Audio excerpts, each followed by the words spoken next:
हाजरानी महफिल, ये मैंने एक सराइकी की नात लिखी है। मैं इतनी बड़ी शायरा तो नहीं हूँ, लेकिन मेरा एक जज्बा है अल्लाह और उसके प्यारे मोहम्मद हज़रत मुस्तफ़ा सल्लल्लाहु अलैहि वसल्लम के नजराना के लिए। उम्मीद है कि आप सबको पसंद आएगी। कोई कोताही या गलती हो तो नज़रअंदाज कीजिएगा। सो बिस्मिल्लाह सदके वैसा, सो बिस्मिल्लाह सदके वैसा, सो बिस्मिल्लाह जी जी करे सा, जी जी करे सा, सो बिस्मिल्लाह जी आया नू, सो बिस्मिल्लाह जी आया उन्हां दे आवन ते पलकां विछे सा, उन्हां दे आवन ते पलकां विछे सा, पलकां तो मोती चुन चुन के मैं कट्ठे करे सा, हार बने सा कट्ठे करे सा, सो बिस्मिल्लाह जी आया नू,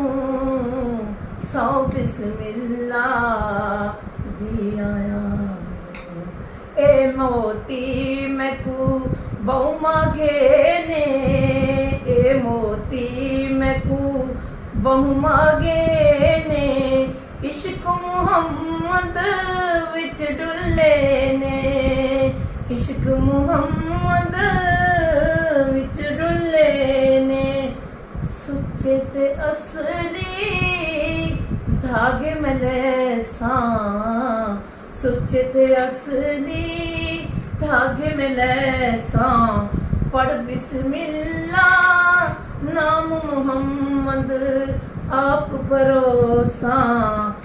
आप भरोसा, सच्चे इश्क दियां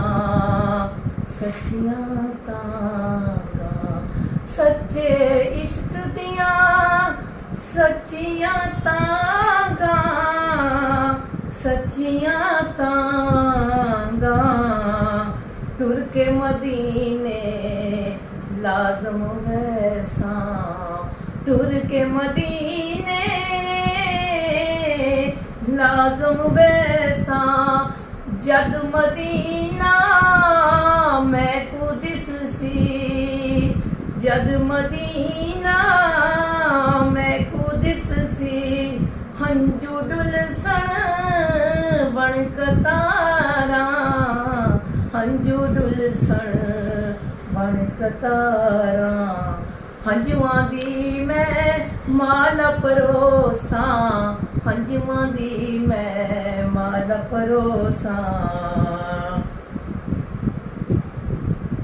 हंजुआं दी मैं माला परोसा, सरकार दे इश्क च मैं मर वैसा, सरकार दे इश्क च मैं मर वैसा, पिछे जाती मैं न पैसा, पिछे जाती मैं न पैसा, पिछे जाती मैं न पैसा, मर वैसा मैं मर वैसा, फिर अमृत में अमर हो वैसा, पिछे जाती मैं न पैसा, सौ बिस्मिल्लाह जी आया नू सदके वाली जी आया। माशाअल्लाह माशाअल्लाह।